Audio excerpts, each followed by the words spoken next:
Flow Riders, and welcome to another edition of The Flow. I am a community manager of Ecamm Live, Doc Rock, along with my awesome K-host. Hey everyone, I'm Katie. Wow, K-host. See, it's going to be one of those days. It's going to be that day. It does match though, right? The K-host, whatever. You guys know I meant co-host. Let's do this. Today we are going to be talking about how to start a video podcast in 2023. Yep. Which is kind of cool, Kate. I love you came up with this idea because this was one of our very first shows. Yeah. And 45 shows later, let's do it again. Yeah, exactly. We were talking a little bit before we officially jumped on. So you need to join us in our live studio audience every Tuesday at 12 p.m. Eastern. But we were talking a little bit about what the last almost years look like for this podcast. And as we've been thinking about upcoming episodes nearing our 1 year mark, I think podcasting is a space where things are changing really, really rapidly. So I thought it would be a great idea for us to revisit, one of our OG topics, and a topic that is always foundational as more and more people are jumping into this space. And great news, everyone. If you didn't know, we have a folder of freebies. We have some work to do to add some more to it. But we have a folder of freebies you can find at ecamm.tv/flow freebies, all one word, all lowercase. So we're going to be going through the new podcast checklist today and updating it on the fly. So we will make sure we get a revised version up and answer any questions along the way, because I'm sure that the at-home listeners, as well as the live studio audience, have things that they want to know about what's going on now, right now. How can we start a podcast right now? What things should we be doing, and what makes it different from when we did this episode 40-ish episodes ago? Okay, so the first thing on your checklist is to make sure you put it back in D&D. I turned it off for I turned it off for something, and I forgot what it was, but now I had to put it back on. Look, I'm cracking up because for those of you guys, we record this every Tuesday live, and we have a sort of pre-show that goes on, and then we start our recording, and then we do the Q&A after, right? That's our show flow. Yep. In the pre-show, we were talking about don't be scared of messing up because no one's going to know but you. And as soon as we started this show, I messed up twice. I said the Fro Riders and then with the K-host. And so Tony is like, Doc is like, okay, here we go. 1, 2, 3, 28, 29. Thank you. Thank you, Tony. Thank you. Appreciate that. Yeah, so it turns out that, yes, sometimes people will know, but they don't care. As long as you're giving them the good information, they're all good. Let's dive into this checklist so I can stop laughing at myself. Before we go right into the checklist, and Luis is going to pull it up. He's got an awesome slide. Keep pulling it up, Luis. That's great. But I want to say, the first thing we should probably call out is that right now, so we're June 20th, 2023, if you're listening to this in the future, and this is the past that you're listening to, one big change is just the landscape of podcasting. When we started this podcast, Doc knew it was coming because Doc always knows what's coming. I study my craft. I'm telling you, enough people don't study their craft. Is why they still have questions about something that they've been doing for 3 years. I'm sorry, I don't have time. Yes, you do. Just study it while you're... Never mind. I won't use the second part, but you can fill it in with you know what I'm thinking. Watch and listen to this show, and you will keep in the know as far as podcasting goes. But when we started, and less than a year ago, when we were talking about podcasting, there certainly was video podcasting. Spotify was the only official quote unquote player in the video podcasting space. And then we had all of these YouTube videos and live streaming and YouTube in general. But that was all just like a different bucket, right? Video, live streaming, recorded videos on that side. So even though we were blurring lines because we knew what was coming, they were still two separate buckets. But here in 2023, late summer 2023, it's all pretty blurred, right? We now have YouTube podcasts. We have a section on YouTube where you can find and discover podcasts a lot more easily. The lines are blurring a lot more between what is a live video versus what is a video podcast versus what is a audio podcast. Like all of it is just kind of a blurry space. So I feel like in the next little bit, it'll just be like shows. Shows and places you can find shows. But yeah, it's a different place now. Case is funny because I've always had a problem with labels. And one of the reasons why I've always had a problem with labels is I was born at a time where our country was like just labeling people in a really horrible way. I thought it went away and then it came back like 4 or 5 years ago. Yeah. And so I've always been semi-anti-label because in a way, those things can put the brakes on somebody before they get started, right? So if you tell yourself that, well, I'm not a video person, so I only do audio podcasts, and then now the world is running past you because everything is a video-oriented podcast at this point in time, you immediately put a crutch on yourself because you told yourself, you know that thing when you don't pay your parking tickets, they put on the tire, the boot. You put the big boot. You put a big, how you say it, boot? A boot, yeah. Oh, a boot. A boot. Oh, that's about in Canadian. I set her up, you guys. I set her up. You see that? You basically put the boot on yourself before you take off. And so you're going to have a hard time driving with a boot on. So like I personally try not to label myself with weird things that are going to be not helpful to my progress. So please don't label yourself with things that aren't helpful. And as far as the YouTube podcast thing goes, what's funny is that in the Buck Ramirez Spink and Rock Law Firm chat that we have, Tom and Jared and I argued about this ad nauseum. And then, I was lucky that it finally came through. Now, in order for me to completely win my argument, we're going to need YouTube to adopt RSS. I don't think it's important, but a lot of the old school podcasters, they think it's important. I think that most of the people listening in this chat don't really know what RSS is. They've used it, don't know why they use it. I really don't think it's a big deal, but they're still working on it. So it might come. And the main thing that's going to do is basically mean that you'll be able to publish just to YouTube and it will handle the distribution back to Apple, Amazon, Castro, Deezer, Google Podcasts, Pocket Casts, so forth, so on, etc. So YouTube doesn't do that yet. So there is still some things in this checklist which are going to be very helpful for you in that. All right. Ready to dive in? Any other big foundational things we should cover? I think that's the major one. It's just kind of the definition stuff and the players. But let's get this started.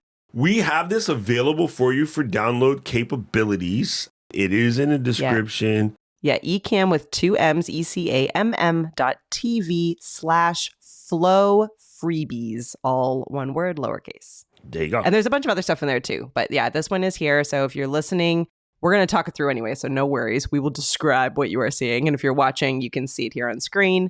But you can grab your own copy and print it out and hang it up and cross out the things that are no longer relevant and write them in. And we'll send an updated version soon. Yeah. I was wondering how many people are going to write ALLLOWERCASE. No, never mind. Anyway, so one of the first things you should do is not on the checklist, but just as the case for anything production oriented, forgive yourself, right? Something goofy is going to happen. Not your fault. Doesn't make you a bad human being. It just happens. So brush it off like water on a frog's back and keep going. Yep. My new thing with my crew is be Gumby. Right? You got to just be mad flexible. Just be Gumby. Like you can fit no matter what it is. I still say you need to create a niche for yourself / pick a genre. Those two are kind of, very similar. So your show, let's talk about a lot of these things in your show, the VHS Club. Yeah, let's do it. What would you call your niche for that show? Oh my gosh. So we are talking about vintage or retro movies. So we're doing movie reviews, but only from the 80s to like late 90s, maybe a couple in the early 2000s, but we're not going outside that. It's nostalgic for our generation movies.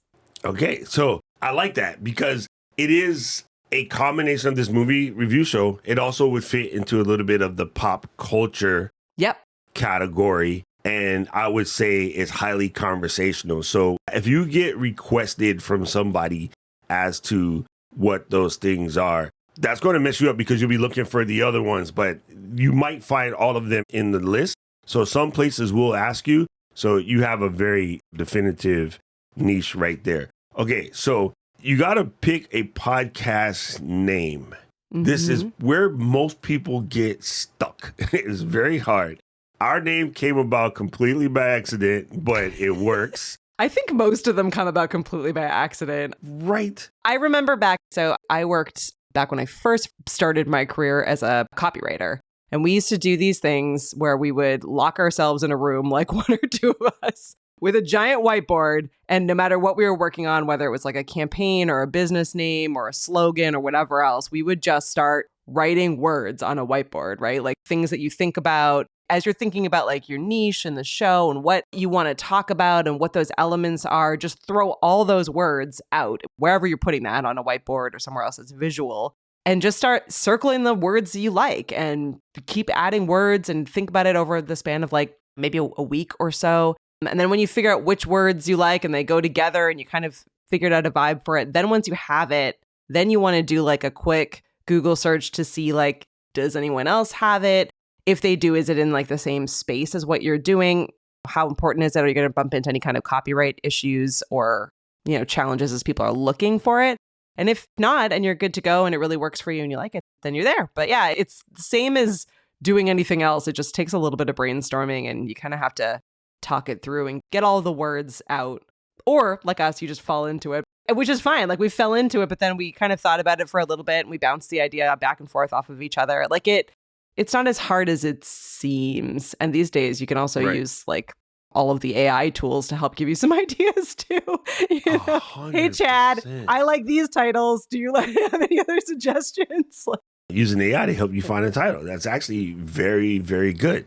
I'm laughing at Eden's show is having a mukbang while talking about fantasy basketball. Exactly. I think it's absolutely a thing. And I know people would watch it because two things people love, especially sports people, food and basketball. So there you go. And the more specific you get with your niche, the better. I feel like even a year ago, I would have been like, oh, you want to keep it like general enough to draw a wide audience.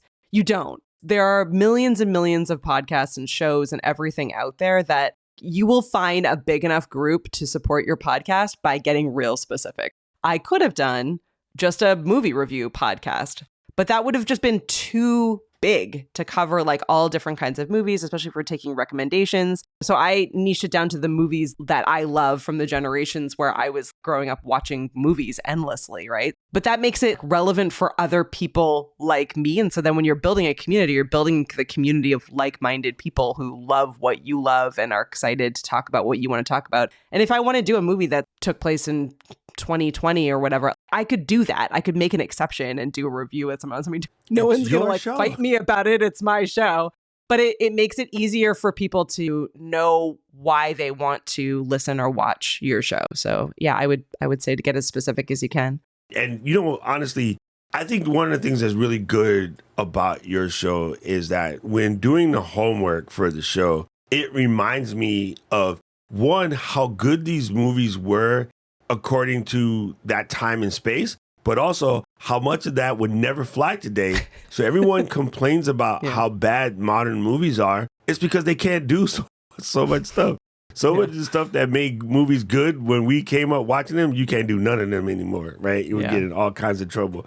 Can't Hardly Wait was a massive eye-opener, and like if you say that now, your movie theater would catch the fire. So in a good way, but it's just a known quantity. Okay, so now we have our genre, we got our name down. The important part is writing a description. And here is the benefit. Eden joked about it in the chat based off of what you said.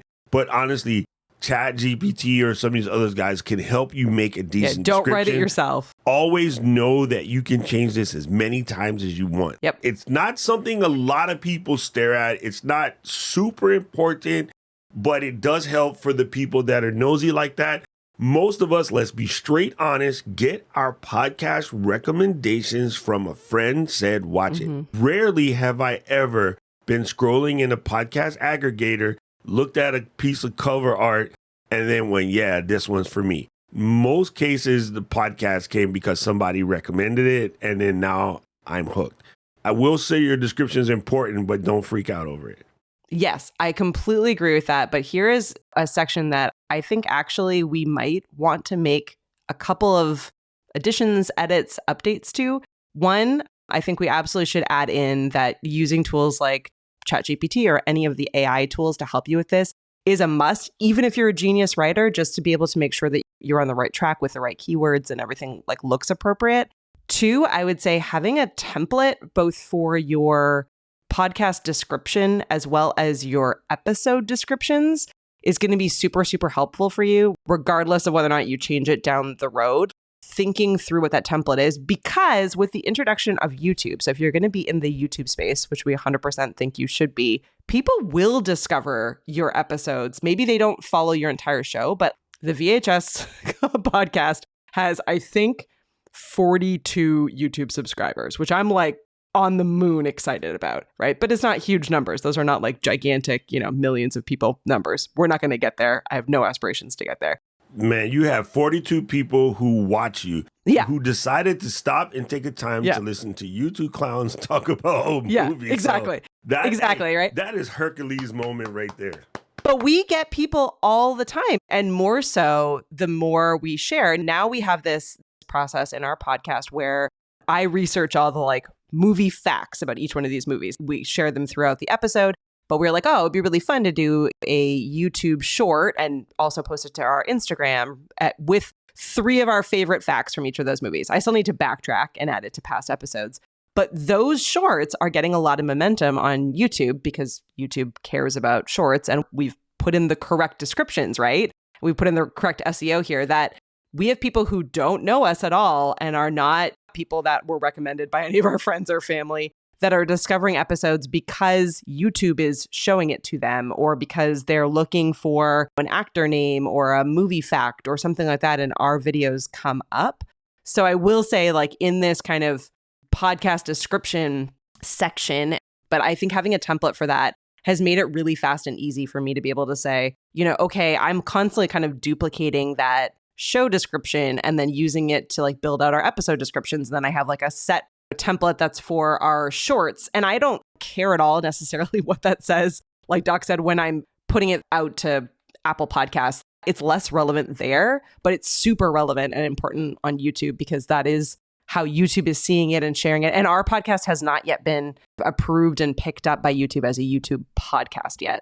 That's important to me. I'm trying to make sure that YouTube like sees over and over again, like this is a podcast. This is a podcast about movies. This is a podcast about 90s movies so that we get picked up. That's my addition there that I would make. And since you put it that way, I still think that tools like VidIQ or TubeBuddy are still very helpful in helping you do that. You can totally do without it. You don't have to have it. But if you're going to use them, especially because under 500 subs, you get a deal on both of them, right? So it's like $4 or $5 under 500 subs. I forget what it is. I swear by that, both for Ecamm and for the VHS Club podcast, like, because I'm so visual that even though I'm not using more than half of the tools, but for TubeBuddy, for example, just being able to see like they have a visual indicator. And when I see that my video is hit green and is like over, I think it's 75 or 80 out of 100 for SEO ranking, I'm like, oh, that's good to go. If I see it's in like the yellow or red, I'm like, oh, I can spend an extra 10 or 15 minutes just seeing what terms have I missed, or maybe it's not long enough, or maybe there's something missing from that so that more eyes get on it. And again, this is something I'm doing for fun. It's not like I'm hoping to make tons and tons of money off this podcast, but I want to win. I like that more and more people are listening to it, and it's more fun when there's more people. So it takes me a couple of minutes to make those changes, but a lot of it is because I have like really clear templates. I have those tools locked and loaded so that it is a very kind of easy, quick adjustment for me to make. Like I look at it and be like, oh, whoops, I forgot to put like the actor name in there, or the title of the episode doesn't match what my first line of the description is. Something like that is easy to adjust. Right. You can easily adjust those things on the fly. And it's just one of those things that having that stuff at the ready does make situations a lot easier, and it will get you into some positive habits. And those positive habits go a long way to making sure that you are filling out all the things that you need to when you need to, right? Yep. So that's the reason why they're very helpful. And same for vidIQ. And again, both of those do have options. I'm just dropping links in the chat. Yeah, both tools are incredible. And it's not an either or, like, oh, which one is better? Doesn't matter, people. Doesn't matter. Whatever works for you. You got to make a move. Just make the move. Don't get caught up in you can always switch. I use both. I've had both forever, even before I ever started doing Ecamm Live. Like I literally have both forever. So just get in there. Now, we're going to talk about this podcast art. This is where a lot of people get stuck. Canva is your friend. Okay. You can change podcast art at any given time, But I think it's highly important that, one, do not put in copyrighted words or images. You don't need to. Nowadays, again, with AI tools, you can make really incredible podcast art. You can elevate the art. So don't get caught up in something like that. And also, in general, you should make sure that you're not putting in any words that are going to get you in trouble. For instance, Apple really doesn't like you sticking the name Apple in your podcasts, right? So we were known as the unofficial Apple weblog, but we always went by TUA. Everybody knew what that breakdown meant. In the beginning, it was literally the unofficial Apple weblog. And we started seeing other people get in trouble. And so we, by ourselves, fixed it and changed it to just TUAW, and everybody knew what it meant. It's always funny when I'm doing something and somebody comes by and it's like, oh my God, I used to listen to that like eons ago.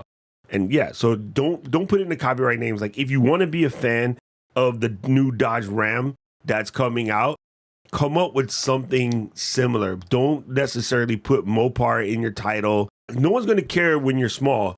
If you blow up and you happen to make it, they will come for you. And then you're going to be like going through a bunch of headache. You could have avoided taking that shortcut. You can correct me if I'm wrong about this, but I think there has been a change, and I'm not exactly sure at what point, but within the last year or so, where I want to say it's Apple Podcasts. One of them now allows for episode art for each different episode versus having just one that publishes every single time. I know for our podcast, obviously we have different thumbnails for YouTube every single week because we start with YouTube. But then when I was uploading it out to all the different podcast players, it was just the same cover art that went out for every single episode. Now I need to decide whether or not I want to go back and update those to all be different, whether or not that's worthwhile to me, or just do it going forward. But things like that, I think, are important to kind of, as Doc said at the beginning of this episode, keep up to date with how this space is changing, because sometimes small changes like this, especially if they're made as the change is happening at the platform or at the company or wherever it's happening, can go a long way to improving your reach or making your podcast more engaging or just giving it a better look so you don't look dated or behind the curve. So keeping up to date, however you want to do that, is hugely important to making sure that you're successful. Yeah, so there is a different thumbnail for all 44 episodes of The Flow right now. I put a new thumbnail every single time. It's kind of been there for a while. Not all aggregators supported it. Now, with Podcast 2.0 updates, pretty much all aggregators support it. So yes, you can have separate episode art. Now, a couple things that are really important. This is where a lot of people screw up. And you can just open your podcast aggregator, pick one, I don't care what it is, and look at podcast art right now. People, to this day, some of you guys in the chat, I've seen your YouTube thumbnails, you try to write the entire thing in the thumbnail. Nobody can read that. You can't read it. Guilty. Okay, let's just be dead honest. Open up your phone and go to YouTube and pull up a page and just scroll through here and look at how much copy people are putting on thumbnails that you can barely read on the phone. Don't do that. I'm going to say again, I'm going to always say this again. It's my same exact thing for making slides in PowerPoint. You got 3 to 5 words total, period, point blank, in the story. Our Ecamm live thumbnails, our team under the bus, have too many words on them. My other partner won't listen to us because it looks good. Okay, yeah, it might look good, not on the phone, right? When you see my thumbnails and our podcast art, even when I do a presentation, 3 to 5 words tops. Like, I'm not trying to put the whole paragraph on there. I am who's talking. You listen to I. Don't need to read it. And this is just going to mess people up. So if you look at your podcast aggregator and you look at some thumbnails, just pick one, pick Apple if you already have it on your phone, and look at some of the people that try to put on complex symbols, or they try to keep it simple. Keep the text huge, and realize a large amount of people that are going to be looking at this cannot read all of the stuff you think is important that you're putting on the thumbnail in order to make people click it. They can't click what they can't read. So just keep it simple. Keep it simple. Trust me. Keep it simple. I don't know if you can see this. This is iOS Today, and it is a very simple thumbnail. It has 2 words, iOS Today. That's it. I look at my homies from Clockwise. 1 word, clockwise. That's it, right? If you have a long title like this one right here, True Crime Obsessed, with Patrick Heim and Julian Pensavalli on the Obsessed. There's way too much stuff on this thumbnail. Now, the reason why people copy this is because they see this thumbnail and these guys have 4 million followers, so they figure it's going to work. They did it the hard way. They did it with a crappy thumbnail. Mm-hmm. So you might get lucky, but why would you do that to yourself? It's like running through the archery range. You might get lucky, but why? Just don't run through the archery range. Don't risk it. You know what I'm saying? Oh, even gosh. Uncle Ray, he has way too much words on this podcast. Well, these next few, not a lot of changes here, so we can kind of go quickly through these in the interest of time. But setting up social profiles for your podcast. So choose whether or not you want to do that. But remember, and we say this all the time, but remember, only do what you can handle. Only do what makes sense. You don't need Instagram and Twitter and Facebook and a Facebook group and a Discord. Do what makes sense, do what you can handle and do consistently. You can always add more things on later. It's really difficult to take things away or just have abandoned accounts out there. So don't do it all. You don't need to do it all. Do what makes sense for you and for what makes sense for your schedule and for the audiences, because it's not one size fits all. You're not just going to post on all of those platforms. Listen to my podcast, watch my podcast. You need to be creating unique content for each of those platforms in the way that is relevant for those platforms. So, I'm so glad you said that. It's a lot of work. It's much nicer than the way that I see it. Same thing for a website. So in order to start a podcast in 2023, you do not need to check all of these boxes right now the first day. You can build a website later. You can decide you don't want a website. You can do what we've done, which is our podcast host, Captivate, builds a website for us. And that is the only site that we have for the Flow podcast right now. We don't have any real social platforms for the podcast. We're experimenting with TikTok right now. The Flow has its own TikTok. But other than that, we don't. We leverage the ones that we have. We share it there and we'll grow as we decide to grow. But so don't see this and say like, oh no, I don't have a landing page or a website. It's okay. You can do what makes sense for what you're trying to accomplish. Yeah, and if you look at ours, it's real simple. It's super simple. And it's all it has to be. I look at the analytics. Very few people listen to the podcast from this page. It's just there because it should be there, but it's not that big a deal. So if you don't feel like doing it, skip it. Not that big a deal. Skip it. Many of your hosters, too, if you happen to use something for your membership like Kajabi or Mighty Networks or some of these other guys, they will host your podcast as well. I still say use an actual podcast host. It's better. There's reasons for that, which is a whole different conversation. I think this next one is really, really good, right? About creating a show note template. P mentioned in the chat a little bit ago about needing help scripting the thing. And I'm like, well, you're creating unnecessary boundary for yourself, which was my very first statement. No need script podcasts. It doesn't have to be. If you want to have a scripted podcast, by all means, knock yourself out. And if I was going to ask anybody in the world, what's the best scripting tool in the planet right now? And the answer would be ChatGPT. So if you need help, ask Chad. Chad's a dope scripting tool. Chad, here are my 5 bullet points I want to cover in this topic.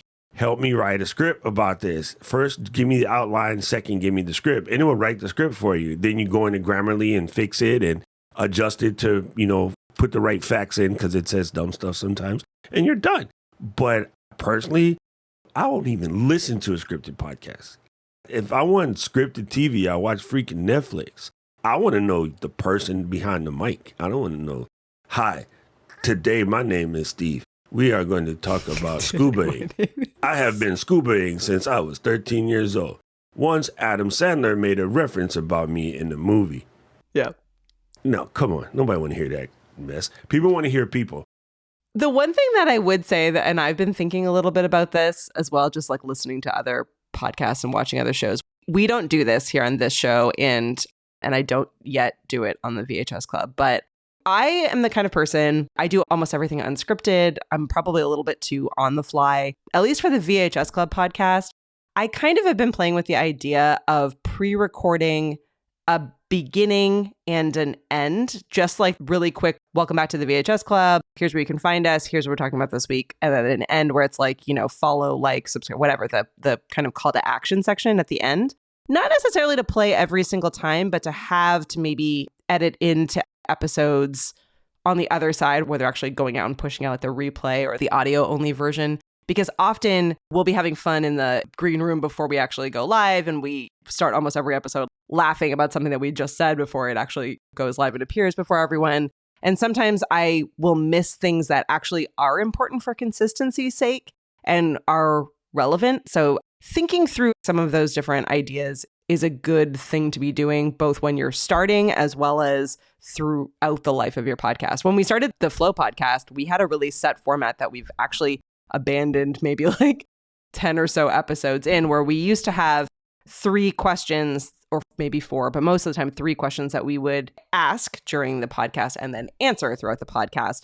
And that made it really easy to do the show notes because it was always like we knew what the questions were in advance. We knew that we had asked them. We knew where the answers were. It made it really easy to get clips and to plan and templatize the entire experience, but it didn't feel as authentic as we got more into it. It just became more of a conversation and it wasn't something we necessarily found value in. So we scrapped it. But thinking that way and kind of revisiting those things and asking yourself like why you wanted to do that, why you abandoned it, should you do it again, it is important. So here in the kind of show notes template, have a template, like Doc said earlier, make it so that it's adjustable, whether you script or don't script, like think through what those breakpoints are. Maybe some of it could be recorded and some of it could be live. You can think through like how those segments play out. Any show has a storyboard, right? Whether you're doing it on the fly or not. And most of them have like defined segments, again, whether you're doing it on the fly or not. Before you start, think through what those things are. So storyboard it out. Like, what do you want the show to be like? And maybe once you've done 5 or 6 episodes, is it still what you want it to be? Are there other things you want to add in? Like, are there things that you've discovered along the way that are really, fun or interesting? For our show, the VHS Club, it's like we do our little introduction. We go into like a description of what the movie was about. We talk about fun facts and interesting things we've discovered along the way. We get kind of a take on whether or not we like it, and then we give it a review at the end. But now we're having guests come on more and more, and it's like, oh, it would be really fun to like ask a guest or ask the live studio audience whether or not they like this movie, what their favorite movie is, and why. Like, there's questions and content that is relevant that we don't yet have in the show, but we could. So I think constantly thinking that through and having those templates that you can just then edit once you've added in a segment or once you've made a change is really important. So here's what's kind of a slightly sad topic, but I'll cover it real quick. As you guys know right now, all of the writers are on strike because the streaming companies and the TV networks are just being D-bags. But the best shows, I mean, if you look at a Kimmel or Stephen Colbert or The Daily Show, whatever, they're really, really amazing. And why it's good, the monologues are scripted, right? And they get in there to do the monologue, they crack a couple jokes. Those are the short part, and they're funny, but, that's not the thing that makes the show the show. What makes the show is when your favorite actor comes on and they're comfortable and they're being themselves and they're not acting in a role. The reason why I say it's sad, when people started to go through the writings and whatnot, what causes an amazing actor like Heath Ledger to no longer be with us is they become disassociative from being somebody else their whole life. They didn't ever have a chance to be themselves. And then they lose themselves in not being able to be themselves and end up doing something rather sad, right? Mm-hmm. I'm not saying it because YouTube will read it and then flag the episode. And you guys know what happened to Heath. I hear this every time, and every time I hear it, I almost cringe. And people say, oh, well, I want to do this, this, and this. Why? Because, well, I want to look professional. Don't look professional. Just be professional. Yeah. You know what I mean? Looking professional hasn't done anything for anybody, but being professional has. And how do you get professional? Reps. No other way. Like fancy lighting, not going to help. New camera, not going to help. Scripting a flawless episode, not going to help. Providing an amazing amount of value to your listeners, helpful. Being authentic and in the moment, helpful. Allowing people to find the you that lets them know it's okay to screw up. So I don't get mad at myself when I screw up. Matter of fact, I laugh at myself when I screw up. Why? Because I know, A, Rich is going to love this. It gives him something to talk about. B, somebody who's really nervous about what they're doing, or like, if Doc can screw it up, so can I. And that, my friends, is the number one stunner. I would rather fall on my face every single time to give someone else permission to not be scared than to, I am flawless in everything. And it didn't serve anybody any purpose whatsoever. So please don't get that wrapped in your head. It's completely not a thing. Nobody cares except for the demon that's holding you back. Yep. Yeah, absolutely. So I'm putting my soapbox back in this drawer.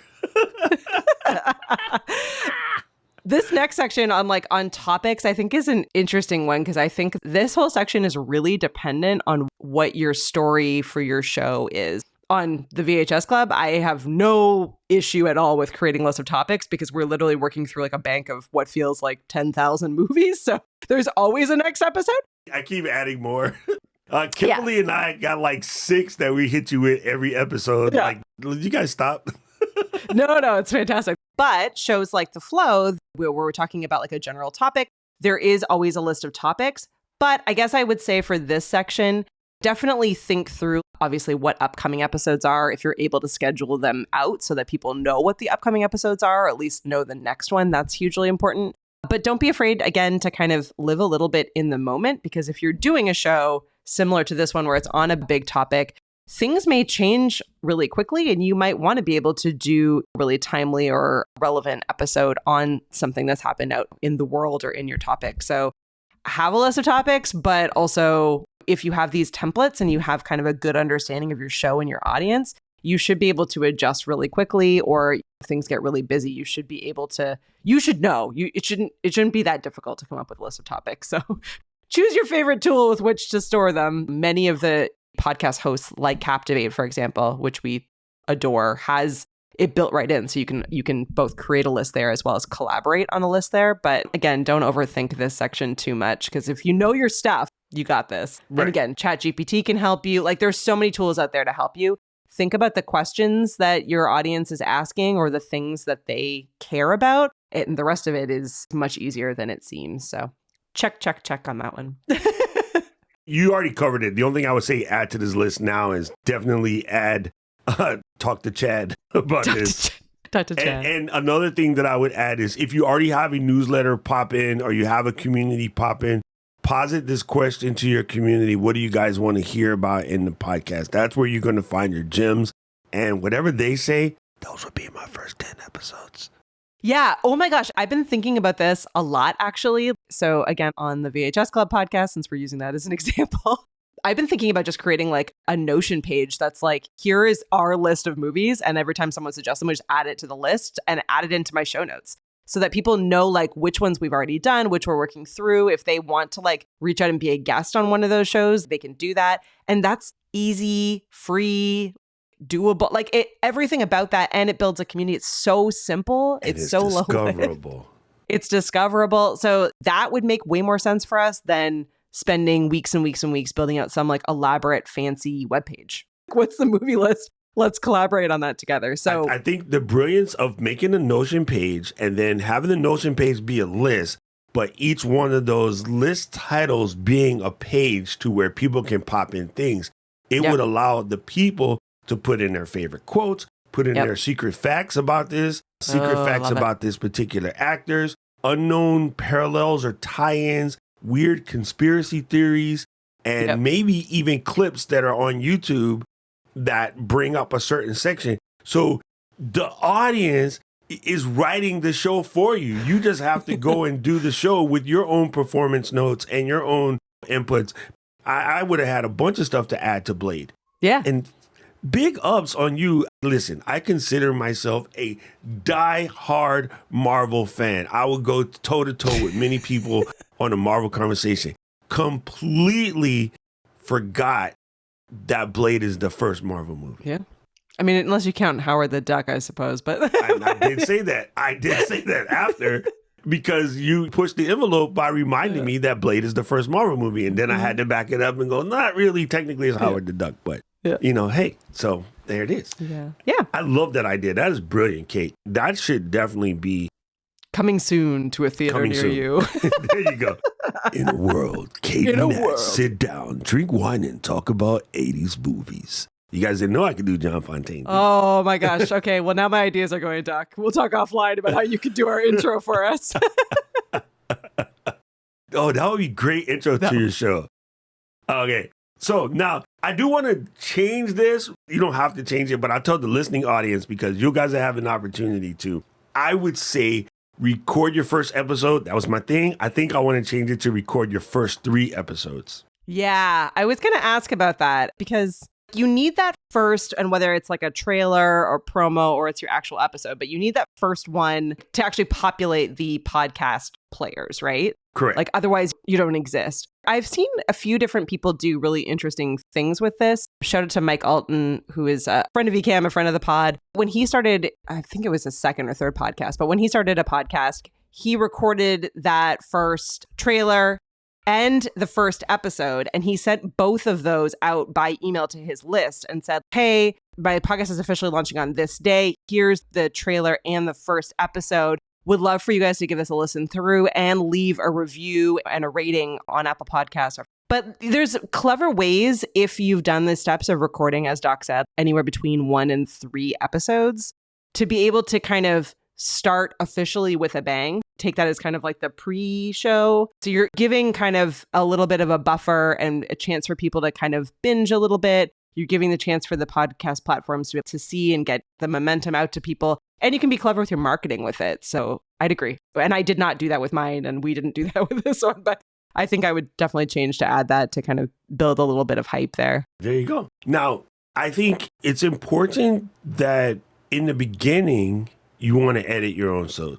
Just so that you build a flow. If it's not your first podcast, you can ignore this. But if it's your first podcast, I think just for yourself, you want to edit your first couple. If after that, definitely dive in and get somebody else to do it for you. Because I think that's some of the breaks that causes people to sort of get stuck. And to your point, George, if you are doing it as a live stream that's become a podcast, that's perfectly fine. You can completely skip this particular section of it. I don't think there's anything wrong with recording it as a live podcast and releasing episodes as that, because that's called the news every single night.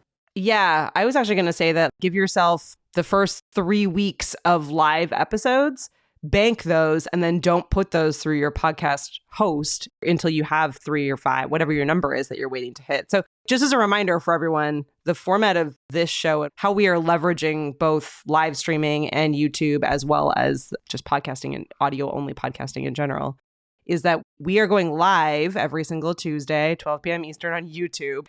But the actual podcast episode that's going out through Captivate to all of the podcast players, Apple and Amazon and all those different players, that doesn't happen until the following week. So this episode is still kind of in a teaser, only the live studio audience knows about its content until next Tuesday. So it would be also okay if we were just starting to do 3 weeks in front of a live studio audience. We're, getting people excited. It's all kind of the like intro exclusive people, and then uploading 3 at a time to the podcast player, and then starting that new format and flow going forward. So these days, there's no rule. No one is saying that you have to do something, right? Like it's what makes sense for you and for your goals and for your plan. And again, if we're using the VHS Club podcast as an example, I don't edit that one at all. I never will. I have no desire to. It is a raw conversation between best friends about 90s movies. And it's good.